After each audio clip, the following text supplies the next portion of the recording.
Good morning, everybody, and a happy Saturday morning to you. I hope everybody's week has been absolutely fabulous. You guys, once again, there is so much royal family news and so much Harry Meghan stuff coming out. It is fast and thick. We've got a lot to report on Harry and Meghan, actually. There's the new security issues and the secret WhatsApp group. Yes, there's a lot. So as a result, I'm taping this and it's 30 something minutes long. So once again, I've had to split it, but there is Harry Meghan news in both videos. So if you are listening to this is part one. You definitely want to catch part one before you catch part two. Okay. So there's two videos today. One other thing, there will be no live on Sunday because it is July 4th weekend. I'm just going to take a break for the weekend. Okay, you guys? So again, this is part one of part two. No live tomorrow on Sunday. And I hope everybody is going to enjoy this video. Let's jump in. Let's get busy. Let's go. We are going to start off with Lady Louise. She graduated from the University of St. Andrews in Scotland on July 2nd. She earned a degree in English literature and international relations. Now, of course, she was supported at the ceremony by her very proud parents, Prince Edward and Sophie, the Duke and Duchess of Edinburgh. There were pictures of her seen walking along with her boyfriend. And we know that following her graduation, Louise, who is 17th in line to the British throne, plans to take a gap year to work, volunteer, and travel. But before beginning her travels, she is going to receive her Duke of Edinburgh's Gold Award directly from her father, Prince Andrew, at the Palace of Holyrood House in Edinburgh. How exciting! So Louise walked across the stage. She was wearing the school's traditional graduation skirt, shirt, and gown. There was a video by Hello Magazine you're about to see. But rather than using her royal title, she was announced as Louise Mountbatten Windsor, using the last name for members of the British royal family. I love it. For those of you who don't remember, this is where William went, and William had a very private time there, and that's what they did for Louise, which gave her the room to enjoy a normal undergraduate life. Good for her. Congratulations. Let's move on. Now, the day before this, on July 1st, Edward visited the Belmont Outdoor Education Centre in Scotland, and during the visit, he met with local children and participated in various adventure and environmental programs. Now, this visit highlighted the facility's extensive outdoor and team-building activities, which include kayaking and climbing, archery, environmental studies, and expedition training. Edward attended in his official capacity as patron of both the Scottish Environmental and Outdoor Education Centres Association and the Duke of Edinburgh Award, reinforcing the program's focus on character building, community service, and adventurous journeys for youth. Moving on, we have the Duchess of Gloucester. She attended a cloister recital and celebration at St. Albans Cathedral Music Trust on June 24th. The event in the Lady Chapel marked the 30th anniversary of the Trust's founding, which showcases performances by the cathedral's young musicians. And during the visit, she was welcomed by the Reverend alongside trustees and regional leaders. And there was a fabulous recital. And then, of course, there was a little reception afterwards where she cut some cake. Now, on the same day, she also visited the Townsend Church of England School. This visit was arranged to celebrate the milestone of 50 years since the secondary school first opened its doors and its current High Oak site in St. Albans. So the trip was part of the focal point for the anniversary. Duchess of Gloucester met students and teachers, staff, school governors, and she spent time learning about the school's core values, student achievements, and future aspirations. Now let's continue on with the Duchess of Gloucester. Now she serves as the official royal patron for the Friends of St. Paul's Cathedral. And in this role, which she's been doing for a long time, she regularly attends special services, celebrates the contributions of the cathedral community, and engages with young music students and choir members. Now, there's a friends group, and it's a dedicated organization that raises funds to support, maintain, and preserve this London landmark. You get members, exclusive events and lectures, and behind-the-scenes access to the cathedral. She was there attending the Friends Festival Evensong and Recital. This occurred on July 1st. I think she looked absolutely gorgeous in this blue ensemble, and I love the bouquet of flowers that they gave her. And she was there in her official capacity as patron. So gorgeous, love her. I can see why they nicknamed her Duchess No Drama. I mean, could you just imagine? She fell into this position after the death of her brother-in-law. This was not the life she signed up for, but when duty called, she answered. Love her. All right, let's move on.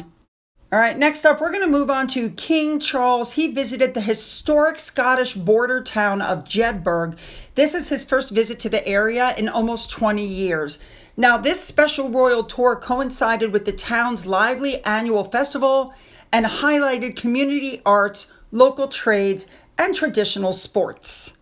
Charles was greeted by a procession of horses led by the symbolic Callant, that's the young man chosen each year to represent the town, and watched the entourage perform a traditional reel.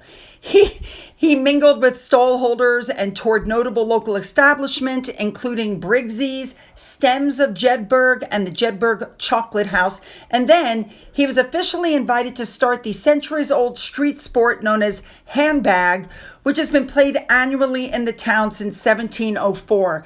I don't even know what to make out of this. He threw this thing in the air, and these men...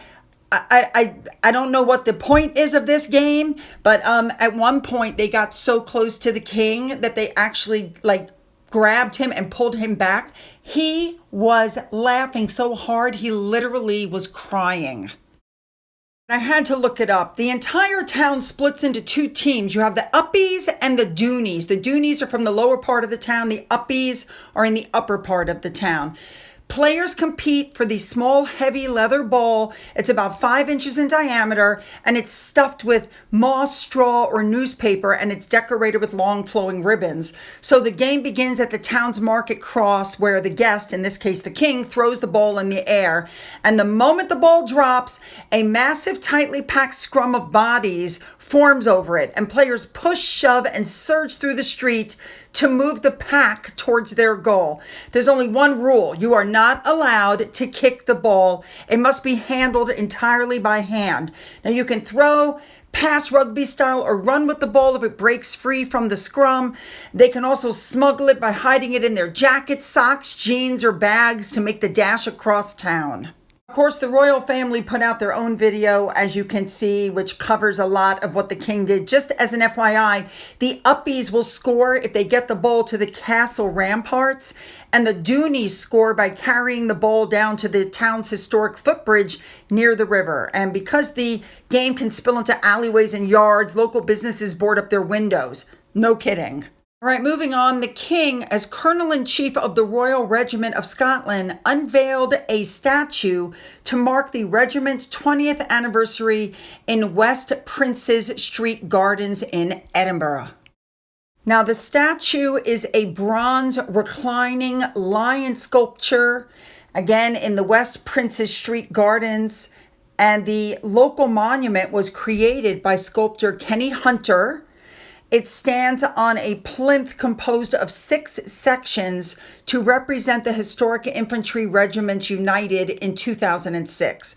Now, this ceremony was part of the annual Royal Week, was attended by military families, veterans, and serving personnel. And as Colonel-in-Chief, the king used his address to commend the bravery, sacrifices, and adaptability of the Scottish soldiers. For those of you who don't know, the regiment's battalions are among the most frequently deployed in the British Army. So, yeah, he praised them for all of their work, and he struck a really somber note when he acknowledged the human cost of having that distinction.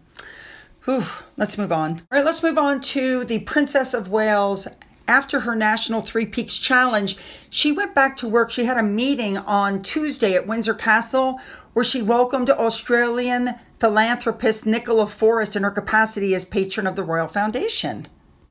Let's move on now to Wimbledon. Lord Frederick Windsor, son of the Prince and Princess Michael of Kent, was there on day 2. Also, on day 4, you have the Duchess of Gloucester, who serves as the honorary president of the Lawn Tennis Association. She was spotted sitting in the front row of the prestigious Royal Box at Centre Court, looking absolutely lovely, I might add.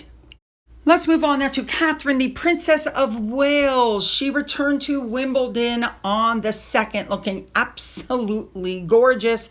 I love this outfit she's wearing.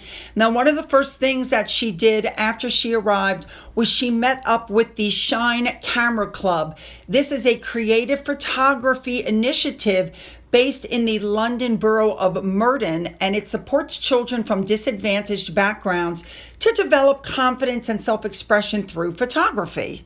Now, during this engagement, the children went all around Wimbledon tournament grounds, taking Polaroids, different various Polaroids, and they showed them to Catherine to get her, thoughts and opinions on them.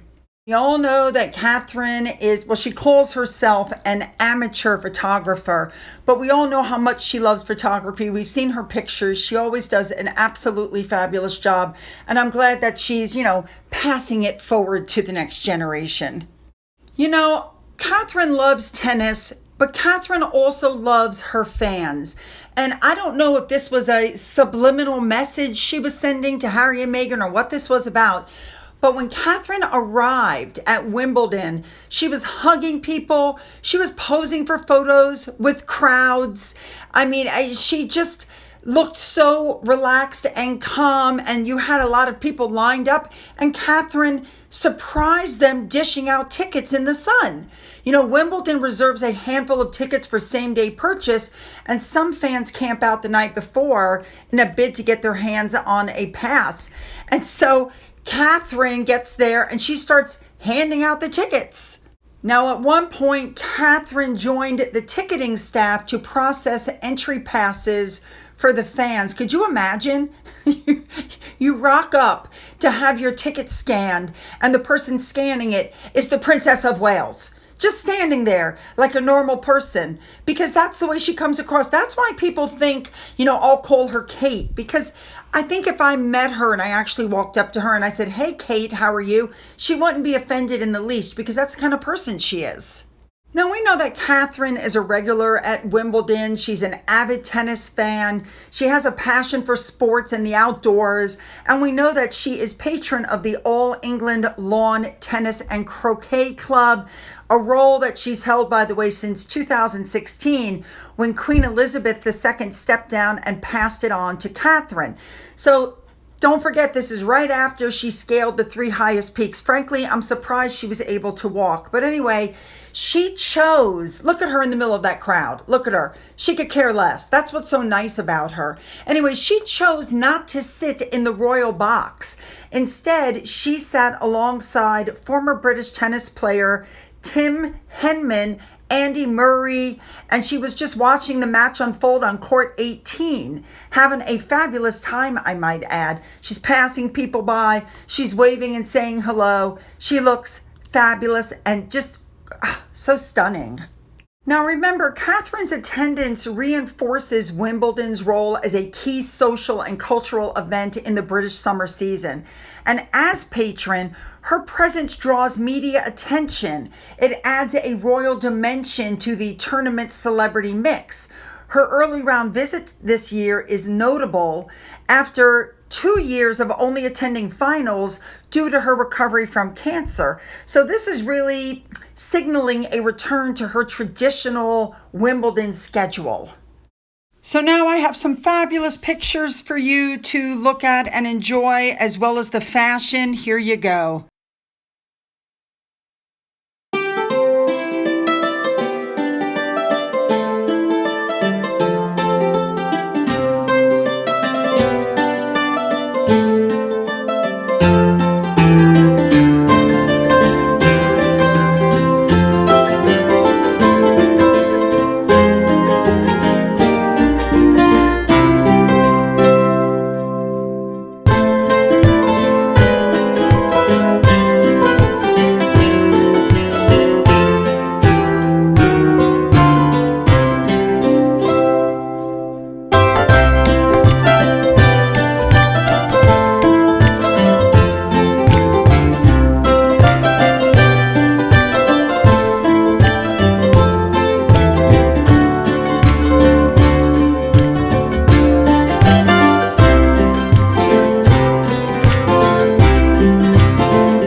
let's move on to Harry and Meghan. Harry is getting a lot of public scrutiny and accusations from royal insiders because he's planning this trip to Princess Diana's final resting place, and he's going to use it as a commercial opportunity. And these allegations, which, by the way, were first reported by Radar Online, stem from his upcoming visit to the UK for the Invictus Countdown. Now, he's expected to travel to the UK. He wants to take his children to see their grandmother's grave for the first time. We know that Diana is buried on that secluded island at her childhood home, which is managed by her brother, Earl Charles Spencer. And the estate really got everything buzzing after they announced a temporary closure to the public during its peak summer opening season, which just happens to be at the same time that Harry and Meghan are coming to town. Now, because of Harry and Meghan's previous projects, their Netflix docuseries and Spare, and the fact that they have heavily used private family milestones and things to slam the family, people know that intimate photos and specific details from this visit will find their way into future commercial ventures, memoirs, and social media content instead of remaining a private act of remembrance. And we know already that there's a lot of strain going on, which we're going to cover in just a little bit. Harry can't film on that property without Charles's permission. But even if he doesn't give it, he'll tape anyway because the Queen told him not to film on palace grounds, and he filmed anyway. All right, you guys, now that is the end of part one. So if you have a comment about part one, put it here on this video, part one. You guys know what I'm saying. And then put your other comments on part two once you watch part two. Now, just in case you can't find part two, you can either go down into the description box and the link will be there that will take you there, or you can go directly to my channel and it will be there. You guys know how this works. All right, I'm not even going to go through the spiel because you're going to go straight to part two and watch it. So let's jump in and let's get there.